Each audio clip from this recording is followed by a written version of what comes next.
Bir kuni yosh yigit donishmanddan so'rabdi: "Ayting-chi, sevgi nima? U qachon tugaydi?" Donishmand jilmayib bir hikoyani aytib berdi. Bir chol va kampir 60 yil birga baxtli yashashibdi. Bir kuni kampir betob bo'lib qolibdi. Chol uning yonidan bir zum ham jilmay, har kuni u yaxshi ko'radigan choyni damlab berar ekan. Kampir vafot etishidan oldin cholning qo'llarini ushlab pichirlabdi: "Meni kechiring. Men sizni shuncha yil aldadim. Men aslida bu choyni hech qachon yoqtirmaganman. Shunchaki siz uni menga mehr bilan damlab kelganingiz uchun ko'nglingiz o'ksinmasin deb ichganman."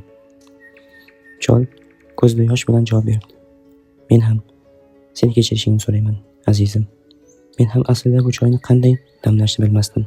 Shunchaki sen uni ichayotganingda menga qarab jilmayishingni ko'rish uchun har kuni harakat qilardim.